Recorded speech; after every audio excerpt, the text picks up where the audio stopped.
पाहिल्यानंतर आता आपण पाहूया उत्क्रांतीचे पुरावे। तर कोणतीही गोष्ट पुराव्याशिवाय सिद्धच होऊ शकत नाही, तसंच उत्क्रांती देखील पुराव्यांच्या शिवाय सिद्ध होऊ शकत नाही। तर उत्क्रांतीचे पुरावे देण्यासाठी आपल्याला पहिला पुरावा पाहायला मिळेल तो बाह्यरूपीय पुरावे। बाह्यरूपीय म्हणजेच बाहेरून दिसणारं रूप। तर मित्रांनो, तुम्हाला चित्रामध्ये 3 प्राणी दिसत आहेत बघा, कोल्हा, मेंढी आणि कुत्रा। जर तसं पाहायला गेलात तर तिघांच्या मध्ये तुम्हाला काहीच साम्य बघायला मिळत नाहीये। बघा, मेंढीचं काम वेगळं, कुत्र्याचं वेगळं, कोल्ह्याचं वेगळं। परंतु त्यांच्या जर चेहऱ्याची रचना तुम्ही पाहिलात तर त्यांच्या नाकाची रचना पहा, त्यांच्या कानाची रचना पहा, त्यांचे डोळे पहा, तर तुम्हाला असं बघायला मिळेल की त्यांच्यामध्ये बऱ्याचशा प्रमाणात साम्य दिसतं। म्हणजेच त्यांच्या बाह्य रूपामध्ये तुम्हाला साम्य बघायला मिळू शकतं आणि यावरून आपण सांगू शकतो की यांचे पूर्वज एकच होते। तसंच तुम्हाला मित्रांनो चित्रामध्ये 2 वनस्पती दिसत आहेत। तर एक बाजूला आहे आंब्याचं झाड, एक बाजूला आहे चिकूचं झाड। जर या आंब्याच्या आणि चिकूच्या पानांची रचना जर तुम्ही पाहिलात तर तुम्हाला असं पाहायला मिळेल की पानांचा आकार एकसारखा आहे, पानांच्या वरती असणाऱ्या रेषा एकसारख्याच दिसत आहेत, पुन्हा पानांचा देठ देखील तसाच दिसतो, पण फळं मात्र भिन्न। मग याच्यावरून आपण काय सांगू शकतो तर आंब्याचे किंवा चिकूच्या सारख्या झाडांचे पूर्वज काय होते, एकच होते आणि हेच आहे ते बाह्यरूपीय पुरावे। चला मित्रांनो, आता पाहूया पुढचा पुरावा। पुढचा आहे शरीरशास्त्रीय पुरावे। शरीरशास्त्रीय पुराव्यांच्या मध्ये आपल्याला असं पाहायला मिळू शकतं, बघा तुमच्याकडे एक चित्र दिसतंय इथं, माणसाचा हात, मांजराचा पाय किंवा देवमाशाचा पर किंवा वटवाघळाचा पंख, हे चारही तुम्हाला दिसत आहेत का? बघा, कार्य पाहायला गेलं तर माणसाच्या हाताचं कार्य पकडण्यासाठी, लिहिण्यासाठी, मांजराच्या पंजाचं काम काय असतं तर ओरखडणे किंवा भक्ष्य पकडणे, देवमाशाच्या पराचं काम काय असतं तर पोहण्याच्या कामासाठी वापर केला जातो, आणि जर तुम्ही वटवाघळाचा पंख बघितला तर तो उडण्याच्या कामासाठी त्याला वापर केला जातो। परंतु याच्यामध्ये तुम्ही पहा, जर तुम्ही बाहेरून बघितलं तर तुम्हाला काहीच साम्य दिसत नाही, मात्र त्यांच्या हाडांची रचना पहा। जर हाडांच्या रचनेत बघितलात तर सांध्यांची रचना, हाडांची रचना किंवा त्यांच्यामध्ये असणारी छोटी छोटी हाडं यांच्यामध्ये तुम्हाला बऱ्याचशा प्रमाणात साम्य दिसतं। तर हेच आहेत ते शरीरशास्त्रीय पुरावे, जे तुम्हाला काय सांगू शकतात तर देवमासा, माणूस, मांजर किंवा वटवाघूळ या सर्वांचे पूर्वज कोण होते, एकच होते। उत्क्रांतीच्या बाह्यरूपीय आणि शरीरशास्त्रीय पुराव्यांच्या नंतर उत्क्रांतीचा तिसरा पुरावा म्हणजे अवशेषांगे। मग मित्रांनो, अवशेषांगे म्हणजे काय तर अवशेषांगे म्हणजेच सजीवांच्या मध्ये ऱ्हास पावलेल्या किंवा निरुपयोगी ठरणाऱ्या अर्थात ऱ्हास पावत चाललेल्या अंगांनाच काय म्हणतात तर अवशेषांगे असं म्हणतात। तर ही अंगके काहीशा प्रमाणात डेव्हलप झालेली म्हणजेच विकसित झालेली नसतात। तर बघा, अशी अवशेषांगे आपल्याला काही परिस्थितीमध्ये खूप उपयुक्त ठरतात, परंतु काही परिस्थितीमध्ये ते आपल्याला अत्यंत निरुपयोगी किंवा हानिकारक ठरतात। मग असे अवयव काय होतात तर ते हळूहळू ऱ्हास पावतात, मात्र हे अवयव ऱ्हास पावण्यासाठी हजारो वर्षाचा कालावधी लागतो। आता तुम्हाला साधं उदाहरण देता येईल, माणसाला काही वर्षापूर्वी शेपटी होती, ती आता नाही आहे, कारण का माणसाची उत्पत्ती माकडापासून झालेली आहे। म्हणजे शेपटीचा ऱ्हास होण्यासाठी अनेक वर्ष लागलेली आहेत, हजारो कोटी वर्ष लागलेली आहेत। तर आता चला मित्रांनो पाहूया, आपल्या शरीरामध्ये अशी कोणती अंगके अजून देखील आपल्यामध्ये आहेत जी आपल्याला काहीच उपयोगाची नाहीत, परंतु ती इतर प्राण्यांच्या मध्ये अजून देखील कार्य करत आहेत। त्याच्यातील सर्वात प्रथम म्हणजे आंत्रपुच्छ। तर तुम्ही जर चित्रामध्ये बघू शकता, मोठ्या आंतड्याच्या शेवटी, ओके, मोठ्या आंतड्याच्या शेवटी तुम्हाला एक शेपटासारखा भाग दिसतोय का पहा, तर त्यालाच अपेंडिक्स अर्थात आंत्रपुच्छ असं म्हणतात। तर तो मानवाच्या शरीरात काहीच कामाचा असा अवयव नाहीये। मग हा कुठं कामाला येतो बरं तर हा कामाला येतो रवंथ करणाऱ्या प्राण्यांच्या मध्ये। रवंथ करणारे प्राणी म्हणजेच गाय, म्हैस, बैल, शेळी हे काय करतात तर झाडाची पानं किंवा गवत आहे असं खातात। तर त्याच्यामध्ये त्यांना काय मिळतं सेल्युलोज अर्थात तंतू, जे तंतू पचण्यासाठी खूप जड असतात। तर हे तंतू पचवण्यासाठी त्या रवंथ करणाऱ्या प्राण्यांच्या मध्ये आंत्रपुच्छ हा अवयव खूप कामाचा आहे, परंतु तो आजही आपल्या शरीरामध्ये उपलब्ध आहे। नंतर तुम्ही पुढचं पाहू शकता, कानाचे स्नायू। तसं बघायला गेलं तर कानाच्या आजूबाजूला तुम्हाला बऱ्याचशा प्रकारचे स्नायू पाहायला मिळतात। तसं माणसामध्ये त्यांचा काहीच उपयोग नाही आहे, परंतु मांजर, ससा, कोल्हा, कुत्रा यांच्यासारख्या प्राण्यांमध्ये ते कानाचे स्नायू खूप कामाला येतात. कारण एखादा छोटासा आवाज ओळखण्यासाठी किंवा ऐकण्यासाठी त्यांना आपले कान काय करावे लागतात सांगा, थोडेसे ऍडजस्ट करावे लागतात. म्हणजे त्यांना ते कानाची रचना थोडीशी बदलावी लागते. ओके, म्हणजेच हे बघा तुम्ही पाहू शकता, तर हे कानाचे जे स्नायू आहेत ते मानवामध्ये काहीच उपयोगाचे नाहीत, परंतु त्या प्राण्यांच्या मध्ये ते खूप उपयुक्त आहेत. त्यानंतर तिसरा अवयव आहे अक्कलदाढ. आता अक्कलदाढ म्हणजे आपल्याला असणारे एकूण 28 दात आणि कडेला असणारे 4 दाढा म्हणजेच कुठल्या अक्कलदाढा. तर अक्कलदाढ किंवा अक्कलदाढ यांचा काय उपयोग आहे, तर यांचा उपयोग आहे मांस खाणाऱ्या प्राण्यांना. तर मांस खाणाऱ्या प्राण्यांना हाड किंवा मांस हे चावून खावं लागतं किंवा खूप जास्त वेळेला चावावं लागतं. तर अशा प्राण्यांच्या मध्ये त्याचा उपयोग आहे, पण मानवामध्ये त्याचा काहीच उपयोग नाही आहे. तो देखील अवयव मानवामध्ये प्रेझेंट आहे. याचप्रमाणे आपण आणखी एक अवशेषांग पाहू शकतो, ते म्हणजे माकड हाड. तर माकड हाड काय असतं, तर आपल्या मणक्याच्या शेवटी तुम्हाला एक हाड बघू शकता तुम्ही. इथे चित्रात पहा मित्रांनो, दिसतंय काय तुम्हाला, तर ते हाड कशासाठी उपयुक्त असतं बरं, तर माकडाची किंवा इतर प्राण्यांची शेपटी त्या हाडापासून सुरू होते. मग या हाडाचा मानवाला काय उपयोग आहे सांगा, तर हे काय आहे सांगा, अवशेषांग.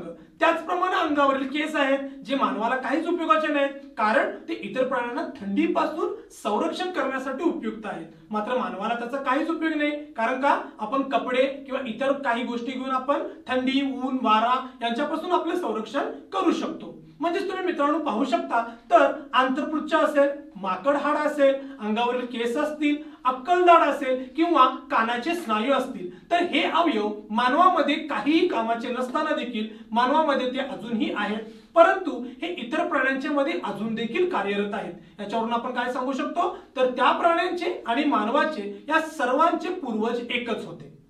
यानंतर मित्रांनो आपण पाहू शकता उत्क्रांतीचा चौथा पुरावा म्हणजेच पुराजीव विषयक पुरावे अर्थात जीवाश्म विज्ञान.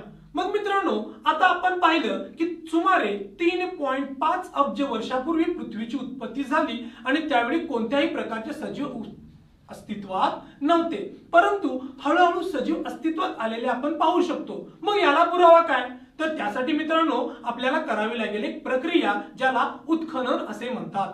उत्खनन म्हणजे पृथ्वीच्या भूगर्भात आपण खोदत जायचं आणि तुम्हाला मिळतात काय, तर विविध प्राण्यांचे अवशेष दगडावरती त्याचे छाप उठलेले किंवा तुम्हाला त्याचे हाडे मिळू शकतात, म्हणजे अश्म, ज्याला आपण काय म्हणतो अश्म मिळू शकतात. तर मित्रांनो पहा, तर हे जे पुरावे तुम्हाला बघायचे असतील तर तुम्हाला पहिल्यांदा एक आकृती पाहावी लागेल. तर ह्या आकृतीमध्ये आपण असं पाहू शकतो की पृथ्वीच्या थरानुसार जे काय प्राणी होते त्या प्राण्यांचं 3 वर्गात विभागणी केलेली आपल्याला मिळू शकते. तर पहा, पहिल्यांदा येतात ते पुराजीव महाकल्प. पुराजीव म्हणजे सगळ्यात सुरुवातीचे. त्याच्यानंतर दुसऱ्या स्तरामध्ये येतात तर मध्यजीव महाकल्प, म्हणजे जे त्यांच्यापासूनच विकसित झाले होते ते, आणि अलीकडच्या काळात विकसित झालेले म्हणजे नूतन महाकल्प. तर चला पाहूया याच्यामध्ये कोणत्या कोणत्या प्राण्यांचा समावेश होतो. पहिला सजीव आपल्याला समुद्राच्या पाण्यात निर्माण झालेला पाहायला मिळू शकतो. तर या सजीवांपासूनच बनले ते म्हणजे अपृष्ठवंशीय प्राणी. या अपृष्ठवंशीय प्राण्यांच्या पासून जे विकसित झाले ते म्हणजे मत्स्य, म्हणजे जे पाण्यात परमनंटली म्हणजे वास्तव्यासच राहिले. त्याच्यातील काही जमिनीवरती आणि पाण्यामध्ये राहू लागले, त्यांना उभयचर म्हटलं, आणि त्याच्यातलेच काही कायमस्वरूपी जमिनीवरती राहू लागले, त्यांना सरीसृप म्हटलं. या 3 प्रकारच्या प्राण्यांचा समावेश पुराजीव महाकल्प मध्ये केलेला आपल्याला बघायला मिळू शकतो. त्याच्यानंतर जे प्राथमिक स्वरूपाचे सरीसृप होते त्यांच्यापासूनच महाकाय स्वरूपाचे सरीसृप म्हणजेच डायनासोर सारखे प्राणी निर्माण झाले. ते येतात मध्यजीव महाकल्प मध्ये. आणि अलीकडच्याच काळात विकसित झालेले अंडज किंवा सस्तन प्राणी, अंडज म्हणजे अंडी घालणारे, सस्तन म्हणजे पिलांना दूध पाजणारे, अशा 2 प्रकारचे प्राणी आपल्याला विकसित झालेले आपण पाहू शकतो. तर मित्रांनो याच्यानंतर आपण आता असं पाहणार आहोत की उत्खननात सापडलेल्या एखाद्या सजीवाच्या कोणत्याही एका अवशेषाचं किंवा कोणत्याही एका जीवाश्माचं वय कसं करायचं. तर ते वय करण्यासाठी एक पद्धती वापरली जाते, ती म्हणजे कार्बनी वयमापन पद्धती. तर मित्रांनो प्रत्येक सजीवाचं शरीर हे बनलेलं असतं ऑर्गॅनिक म्हणजेच सेंद्रिय स्वरूपाचं. सेंद्रिय अर्थात ज्याच्यामध्ये कार्बन आणि हायड्रोजनचा जास्तीत जास्त समावेश असतो. तर मित्रांनो मित्रांनो त्याच्यामध्ये कार्बनचे 2 समस्थानिक आपल्याला प्रत्येक सजीवाच्या शरीरात पाहायला मिळतात, ती म्हणजे कार्बन 12 आणि कार्बन 14। तर ही दोन्ही समस्थानिकांच्या मधील जे पहिलं समस्थानिक आहे कार्बन 14 ते असतं किरणोत्सारी। किरणोत्सारी म्हणजे ज्याचा ऱ्हास होतो, आणि त्यातलं जे कार्बन 12 असतं त्याचा मात्र ऱ्हास होत नाही।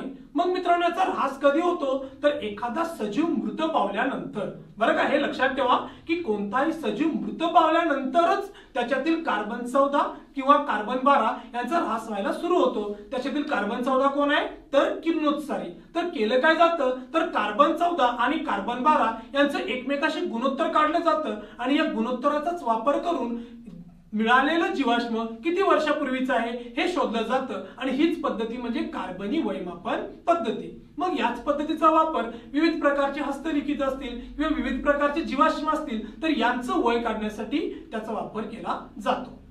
तर मित्रांनो यानंतर आपण पाहणार आहोत तर उत्क्रांतीचा 5वा पुरावा म्हणजे जोडणारे दुवे। तर काही प्राण्यांच्या मध्ये आपण असं पाहतो की एकाच प्राण्यामध्ये आपल्याला विविध 2 प्राण्यांचे गुणधर्म एकत्रितपणे आढळून येतात। त्याच्यापैकी प्राणी कोणते तर पहा पेरिपॅटस। तर हा पेरिपॅटस नावाचा जो प्राणी आहे याच्यामध्ये वलयी प्राण्यांच्या प्रमाणच वलयी हा जो प्राण्यांचा संघ आहे त्या प्राण्यांच्या प्रमाणच पातळ उपचर्म, खंडीभूत अंग आणि पार्श्वपाद यांच्यासारखे अवयव आपण पाहू शकतो। तसंच संधिपाद म्हणजे आर्थ्रोपोडामध्ये आपल्याला जसं की ओपन सर्क्युलेटरी सिस्टीम म्हणजे खुली रक्ताभिसरण संस्था आणि श्वसन नलिका हे जे 2 अवयव किंवा ह्या ज्या 2 संस्था असतात या देखील याच प्राण्यामध्ये पाहायला मिळतात। याच्यावरून आपण काय सांगू शकतो तर पेरिपॅटस हा प्राणी वलयी म्हणजेच ॲनिलिडा आणि संधिपाद म्हणजेच आर्थ्रोपोडा या दोन्ही प्राण्यांना जोडणारा दुवा आहे। त्याचप्रमाणे पुढचा प्राणी तुम्ही पाहू शकता तर डकबिल प्लॅटिपस म्हणजेच बदक चोचा। जर पाहिला तर याला बदकासारखी चोच आहे आणि शेपटी याची इतर कुठल्या तरी वेगळ्याच प्राण्यासारखी आहे। या प्राण्याचं वैशिष्ट्य काय आहे तर हा प्राणी सरीसृप प्राण्याप्रमाणे अंडी घालतो आणि पिलांना जन्म देतो। परंतु बरं का मित्रांनो, पिलांना जन्म दिल्यानंतर सस्तन प्राण्याप्रमाणेच तो काय करतो आपल्या पिलांना दूध पाजतो। म्हणजे अंडी घालणारा आणि दूध पाजणारा असे दोन्ही कॅरेक्टर्स म्हणजे दोन्ही गुणधर्म आपल्याला ह्या एकाच प्राण्यामध्ये पाहायला मिळतात। म्हणजेच सस्तन प्राणी आणि सरीसृप प्राणी यांच्यामधला जोडणारा दुवा म्हणजे हा डकबिल प्लॅटिपस।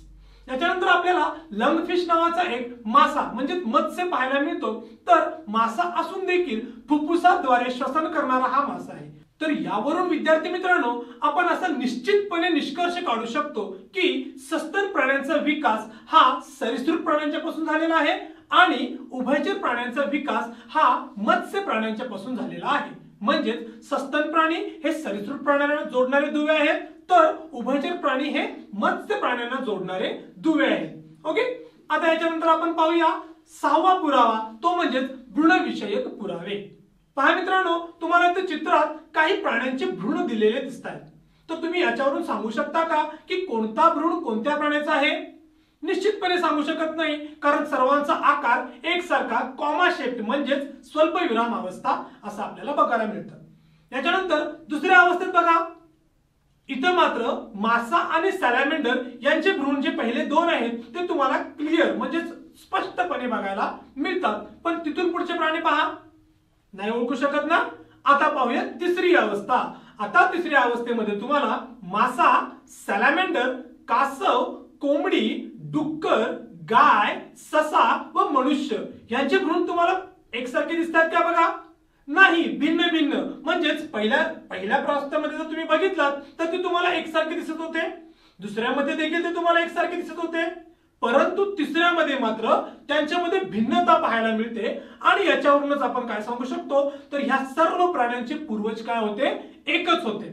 तर मित्रांनो आज आपण पाहिलं उत्क्रांती विषयक पुरावे, ज्याच्यामध्ये पहिला पुरावा होता बाह्यरूपीय पुरावे, त्याच्यानंतर शरीरशास्त्रीय पुरावे, त्याच्यानंतर अवशेषांगे पाहिले आपण, मग आपण पाहिलं जीवाश्म विषयक पुरावे, मग पाहिले जोडणारे दुवे आणि आता सर्वात शेवटी पाहिले आपण भ्रूण विषयक पुरावे। तर या पुराव्यांचा तुम्हाला जर अभ्यास करायचा असेल तर तुम्ही हा व्हिडिओ वारंवार पहा आणि झोकासोबत शिकत राहा। तसंच तुमच्या जर काही शंका किंवा काही प्रश्न असतील तर ते आम्हाला तुम्ही निश्चितपणे विचारू शकता।